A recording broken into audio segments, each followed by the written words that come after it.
Halo? Tes tes tes. Tes tes tes. Suara saya terdengar? Dengar, Pak. Oke. Yang masih kameranya tertutup mohon dibuka, kecuali kalau posisi di kamar mandi ya nggak perlu Anda buka kamera. Tapi kalau misalnya posisi selain di kamar mandi, entah di kampus, di ruang tamu, di ruang dapur, di kamar, atau di mana saja selain di kamar mandi, mohon dibuka kameranya, atau lagi di perjalanan, ya janganlah dibuka kameranya. Lebih baik suaranya saja yang Anda dengar ya, atau misalnya lagi bawa sepeda motor atau lagi bawa mobil. Ini yang masih bergabung masih 18 orang ya, sedangkan kelas ini ada 3 kelas kurang lebih. Apakah sudah diinformasikan di grup kelasnya masing-masing pertemuan kita pada hari ini? Sudah, Pak. Ya sudah ya. Mohon diajak segera diinformasikan bahwa kita sudah memulai belajar supaya teman-teman Anda segera bergabung dengan perkuliahan kita pada saat ini.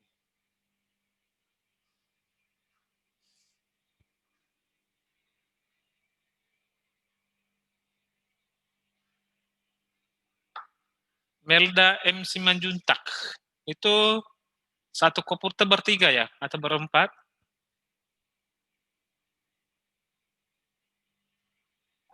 Bertiga, Pak. Oh, bertiga. Ya, Pak.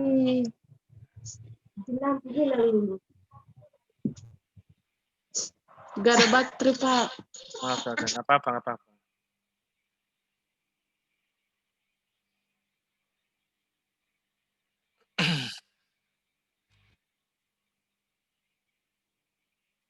Oke, selamat pagi menjelang siang, salam sejahtera bagi kita semua. Terima kasih telah bergabung pada perkuliahan kita pada hari ini.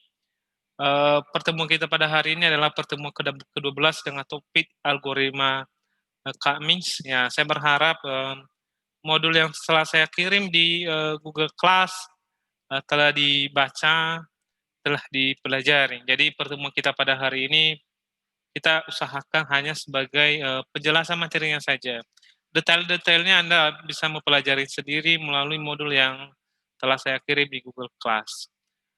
Seterusnya, bagi yang gabung dari kelas yang lain, Anda tetap melakukan absensi sesuai dengan jadwal perkuliahan, bukan sesuai dengan jadwal Zoom-nya. Jadi Anda tetap mengikuti perkuliahan ini dengan menggunakan atau dengan melakukan absensi melalui Google Form dengan jadwal sesuai dengan jadwal perkuliahan, bukan sesuai dengan jadwal Zoom. Seterusnya, selamat tahun baru bagi Anda semua. Mudah-mudahan Anda semua baru, yaitu semangatnya baru, pikirannya baru, tindakannya baru, begitu juga kesehatannya baru. Walaupun misalnya masih tahun 2021 ini pandemi masih belum berakhir, kita berharap secara bersama-sama supaya pandemi ini segera berakhir dan perkuliahan tatap muka segera dimulai. Kenapa segera dimulai? Karena menurut penilaian saya bahwa perkuliahan dengan Zoom ini atau dengan online ini tidak terlalu efektif, tidak terlalu bagus hasilnya. Kenapa? Karena memang pengawasannya yang terlalu atau yang lemah. Pengawasannya yang terlalu lemah. Oleh karena itu kita berharap bersama perkuliahan tatap muka segera dimulai. Dan kami juga berharap bagi adik-adik semuanya tetaplah menjaga kesehatan, kemana-mana ikutilah protokol kesehatan, apalagi yang zona merah seperti Kota Medan ini kan zona merah. Jadi Anda harus berhati-hati kalau kemana-mana, janganlah lupa pakai masker, cuci tangan, dan makanlah makanan bergizi secukupnya. Dan setelah itu janganlah lupa Anda tidurlah secukupnya. Jadi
Oke, kita lanjut lagi. Tadi ada terkendala. Jadi saya berharap Anda semua dalam keadaan sehat walafiat. Apalagi di tahun. Pak, Halo ya. Halo. ini Pak, live-nya boleh samaan sama kawan kan Pak? Soalnya ini nggak ada paket satu Pak. Bisa. Berduaan bisa, bertigaan bisa.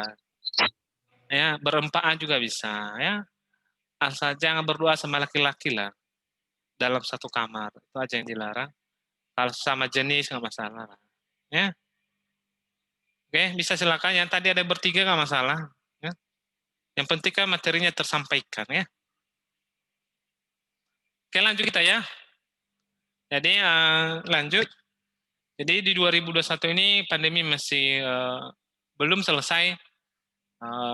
Jadi kita berharap dan kita berdoa secara bersama-sama supaya pandemi ini cepat berakhir dan supaya tatap muka tetap dimulai. Saya juga pastikan Anda juga pengen kuliah tatap muka, pengen Anda ke kampus setiap hari, setiap saat, pengen Anda ketemu sama teman-teman Anda, pengen Anda jalan-jalan sama teman-teman Anda, pengen Anda juga makan bakso di warung bersama dengan teman-teman Anda. Jadi dengan pandemi ini pasti tidak terjadi hal demikian ya. Mungkin ada di antara Anda mahasiswa yang semester 1 contohnya, yang mendaftarnya sampai hampir selesai semester ini belum pernah ke kampusnya. Ya mungkin ada yang semester 1 karena memang yang perkuliahannya ya dari terus. Jadi banyaklah kendala atau kelemahan perkuliahan dari ini. Jadi kita berharap bersama supaya pandemi ini cepat berakhir. Oke, kita lanjut materi kita. Mudah-mudahan semuanya materi yang telah saya kirim sebelumnya sudah dipelajari atau sudah dibaca. Oke, sarannya saya dulu screen-nya Kamis.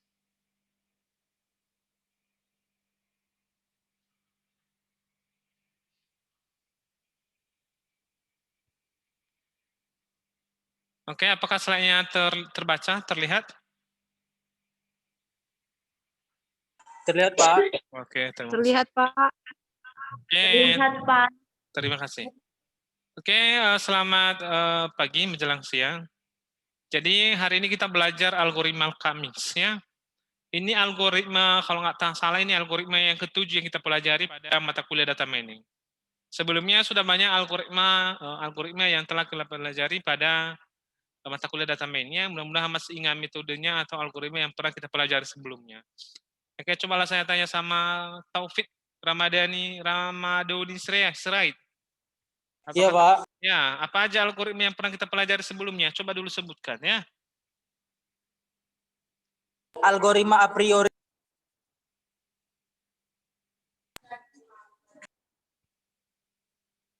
Apa, Taufik? Algoritma a priori, terus?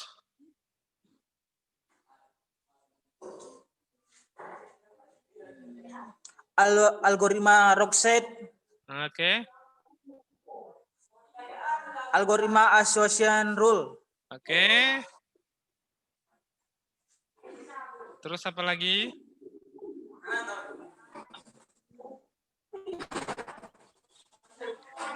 Hanya itu aja?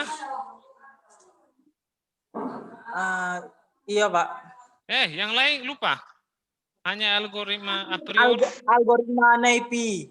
Bayesian classifier. Oke. Dilanjutkan oleh Ida Pandiangan. Algoritma apa yang telah kita pelajari lagi, Ida Pandiangan?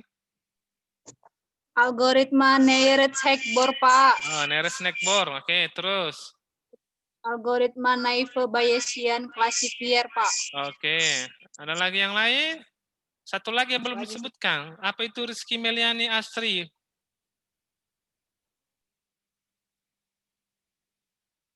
Rizky, algoritma apakah itu?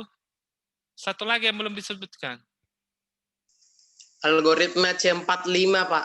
Oke, algoritma C45. Oke, mantap ya. Jadi semuanya masih diingat metode yang pernah kita pelajari sebelumnya, mulai dari a priori, asosiasi rule, Rockset, C45, Nearest-Hackbor, naive Bayes classifier. Hari ini pertemuan ketujuh kita adalah algoritma Cummings. Ya, algoritma Cummings. Jadi luar biasa, kita sangat cepat dalam mengikuti perkuliahan ini, sehingga kita pertemuan ke-12 saja sudah tercapai RPS kita, yaitu sampai algoritma Cummings. Jadi kalau kita bilang ya pertemuan 12 ini materi kita sebenarnya sudah selesai, tetapi ya karena masih ada pertemuan 2 kali lagi atau 3 kali lagi, maka kita maksimalkan atau saya tambahkan dengan materi-materi yang lain nanti yang berhubungan dengan data mining. Oke, saya tanya dulu lah ya, siapa tahu di tahun 2021 ini banyak yang Anda lupakan, apalagi kurang lebih sudah setahun kita ketemu terakhir tahun 2020. Oleh karena itu saya coba dulu tes ya beberapa orang, apakah masih ingat nggak definisi dari data mining ya. Oke, Jumatri tua beruntung ya. Jumatri tua, dengar suara saya? Dengar nggak, Pak? Oke, menurutmu apa itu data mining? Tunggu, Pak. Apa? Masa lupa sih? Data mining?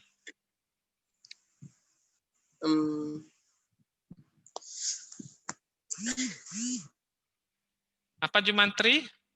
Bukalah kameranya, kok foto profilnya sepertinya, laki-laki, saya kira tadi wanita.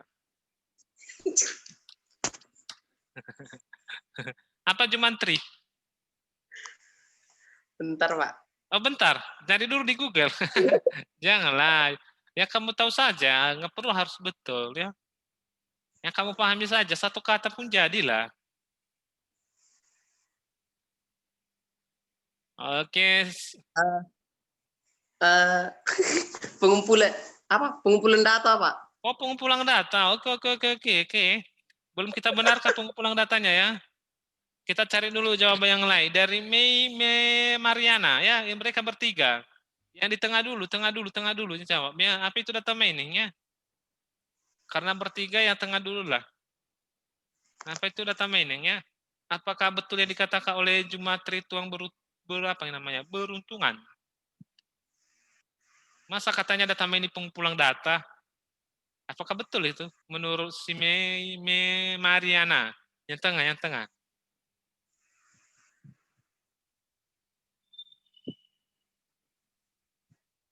Oke, nanya juga dia ya, ternyata si Mariana. Bentar ya, Pak. Oke, saya tunggu berapa tahun lagi, Dek?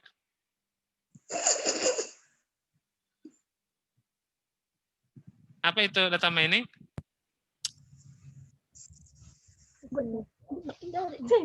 Ini. Kok begaduk, Len? Setahun nggak ketemu udah lupa ya definisi data mining. Belum 2 tahun. Kita baru Pak. setahun nggak ketemu. Oke. Jawab boleh? Saya yang jawab aja ya, Pak. Uswatudin jawab boleh? Enggak, yang tengah aja menjawab. Kalau dirimu mungkin udah tahu lah.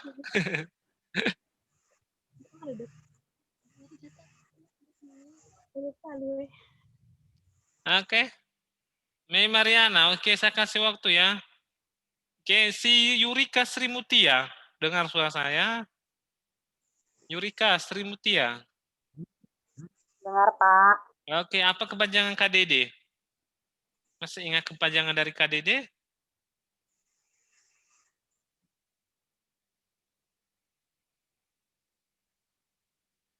Apa itu user Bentar ya, Pak. Oh ya, bentar ya. Saya tunggu lah ya, asal jangan saya ditunggu janda. Ya. Saya tunggu. Oke, Mei Mariana. Macam mana, Mei? Setahu saya sih pengumpulan data, Pak. Oh, pengumpulan data. Berarti kamu setuju dengan pendapat si Jumatri tua beruntung ya? Oke lah, kita lihat dulu si Lili ini. Lili Rahmayati, M. Yusuf ya. Apalah pendapatnya tentang apa ini? Tentang data mining. Apa itu data mining sih? Kenapa sih ada data mining? Apakah setuju kamu pendapat mereka sebelumnya?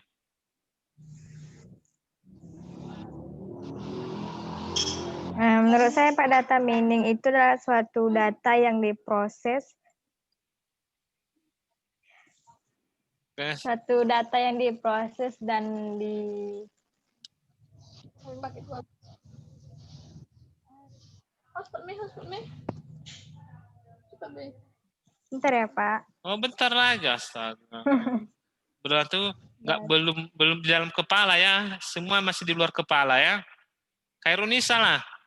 Coba lah apa itu data mining? Data mining merupakan proses Satu data. informasi yang bermanfaat dengan menggunakan suatu algoritma tertentu dan yang bertujuan untuk memperoleh informasi yang dicari. Salah. Walaupun sebenarnya agak membaca sedikit lah. Yang lain itu kok ditutup kameranya? Ade Kejora Barus, Evi Marta, Febrianus Gia, Yurika Srimutia. Yurika Srimutia kok hilang dia ya dari Perengdara? Gara-gara udah ditanya nggak nampak lagi lah ya. Janganlah gara-gara ditanya hilang. Arta Ulina, Sinaga.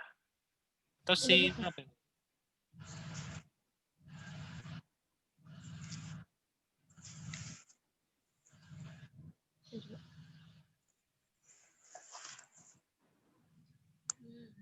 Mana? Halo? Oke? Mana Oke, tadi si... Pak. Hah? Si Memeriana udah dapat jawabannya? Yang betul belum?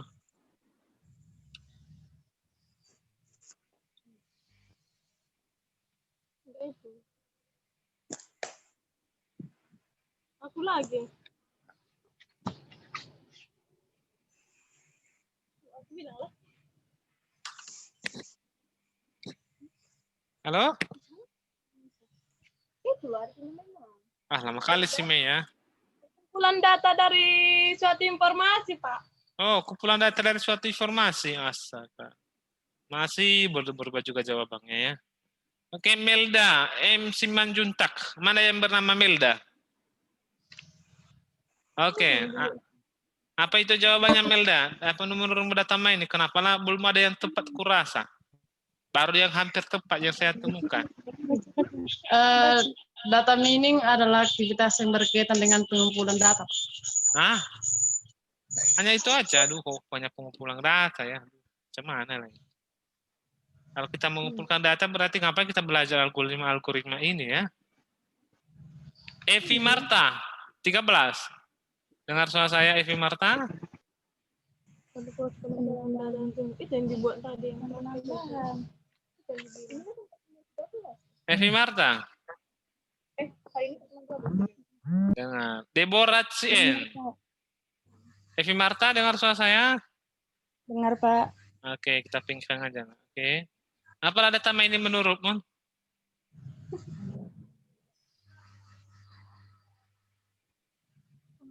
Data apa informasi? Salah satu proses dari KDD sebagai komponen dalam KDD, Pak. Ya, proses akademik itu kan definisi umum yang nggak ada. Maksudnya yang agak detail sedikit lah jawabannya, yang agak masuk akal sedikit. Kalau itu sih memang betul. Yurika, sudah dapat tadi kepanjangan KDD? Sudah, Pak. Apalah kepanjangannya? Knowledge discovery in database. Oke, artinya kalau di bahasa Indonesia kan?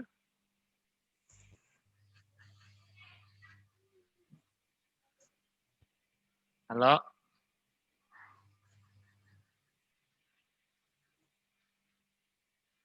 Oh. Knowledge discovering in database. Artinya proses menemu pengetahuan dalam database. Oke. Tadi data ini udah saya tanya sebagian dan rata-rata semuanya belum tepat ya. Data ini kan sudah ada di catatan Anda, mungkin sudah ada di modul yang pernah saya share sebelumnya, yang telah saya bagi sebelumnya, yaitu proses ya penggalian informasi, pengetahuan yang bermanfaat dari kumpulan data yang besar. Itulah definisi sederhananya. Jadi di situ kan data mining itu adalah intinya itu adalah kita mencari informasi atau pengetahuan dari data yang berukuran besar. Ya, berukuran besar. Jadi ingat aja datanya besar, tujuannya data yang besar itu kita olah, kita gali, kita proses untuk mencari informasi pengetahuan yang bermanfaat bagi kehidupan manusia. Oke, jadi itulah definisi sederhananya. Tadi mungkin ada tadi yang beberapa yang hampir-hampir, tapi kebanyakan dari Anda belum menyebutkan tujuan akhirnya, di mana tujuan akhir dari data mining itu adalah untuk memperoleh pengetahuan atau informasi. Nah, kita lanjut ya. Nanti dipelajari lagi lah, adik-adik semua, jangan langsung dilupakan lah ya. Jangan Anda berpikir tahun telah berlalu, maka yang setelah saya pelajari sebelumnya juga berlalu ya. Tidak seperti itu ya adik-adik. Walaupun tahun berlalu, tapi ilmu itu tetap ya. Ilmu itu tetap. Jadi makanya disebut bahwa pengetahuan itu sepanjang hayat. Jadi sampai mati kita bawa, jangan kita lupakan ya. Tetap kita ingat ya.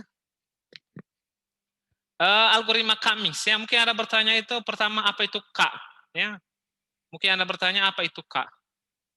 K-nya itu adalah clustering ya. K-nya ini adalah clustering. Tapi saya tulis ini kan dalam bentuk bahasa Indonesia. Seharusnya dia kalau bahasa Indonesia adalah cluster ya, cluster. Akhir-akhir ini di mana Anda dengar kata cluster? Taufik Ramadhani Siregar, akhir-akhir ini kamu dengar kata cluster di mana? Pada kasus apa? Cluster ya, Pak? Iya, kata-kata cluster. Di manalah kamu sering dengar kata cluster? Atau... Kalau sekarang ini klaster penyebaran corona, Pak. Oke, betul sekali ya. Oke, dimatikanlah mikrofonnya ya. Ternyata Ramadhani Israel, Taufik Ramadhani update dia rupanya ya. Jadi akhir-akhir ini sering kita dengar kata cluster itu pada cluster corona. Apa itu cluster corona? Kalau kita lihat cluster zona merah, cluster zona hijau, cluster zona kuning atau orange. Berarti cluster di situ adalah pengelompokan. Seperti Medan kan zona merah, berarti kelompok daerah yang zona merah, cluster. Jadi siapa aja isi clusternya warga Kota Medan atau masyarakat yang ada di dalam Kota Medan seperti ya yang ada saat ini yang lagi live, mungkin sebagian Anda masih di Kota Medan ini termasuk saya, berarti saya termasuk anggota klaster zona merah. Nah, seperti Kota Tebing Tinggi ya, dia zona misalnya klaster hijau. Tebing Tinggi, hijau, nggak hijau ya, kalau hijau biasanya Sibolga ya. Misalnya zona kuning atau zona orange, itu berarti masyarakat yang ada di Kota Tebing Tinggi, mereka berada pada klaster atau anggota zona kuning. Kalau misalnya seperti daerah Nias, daerah-daerah Tapanuli yang itu rata-rata zona hijau, berarti masyarakat di sana anggota klaster zona hijau. Jadi jelas di situ, definisi klaster berarti pengelompokan. Ya, pengelompokan. Jadi mudah-mudahan dipahami arti dari klaster ya. Oke. Seterusnya ya. Apa sih sebenarnya definisinya? Definisinya sudah jelas di sini. Salah satu teknik dalam data mining untuk mengelompokkan atau clustering data dalam beberapa kelompok berdasarkan cara kriteria kondisi atau karakteristik. Data dalam satu kelompok harus memiliki jarak terpendek, kriteria, kondisi, atau karakteristik yang sama, atau hampir sama antara satu dengan yang lain. Algoritma Cummings dapat mengelompokkan objek yang memiliki kemiripan. Oke. Kenapa lah misalnya lah di daerah Tapanuli Utara, daerah Nias itu zona hijau, sedangkan itu daerahnya berbeda.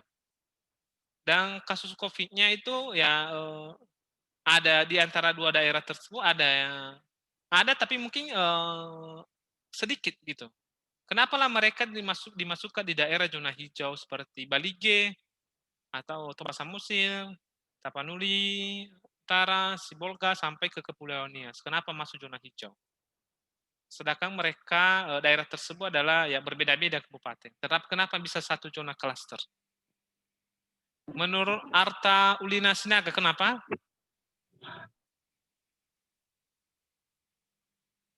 Arta Uliana Sinaga, kenapa mereka dalam satu zona klaster? Kenapa? Karena? Karena beda apa tadi? Karena beda cluster ya. yang aku bilang sama klaster, bukan beda klaster. Kenapa lah? Tapanuli Tengah, Tapanuli Selatan, Sibolga, dan kabupaten yang ada di Nias itu zona hijau. Klaster coronanya. Kenapa bukan zona merah? Kenapa bukan zona hijau? Atau zona kuning? Karena oke, nggak paham. Karena oke, kenapa lah merah zona hijau? Kenapa Jakarta zona hijau sama-sama merah lah?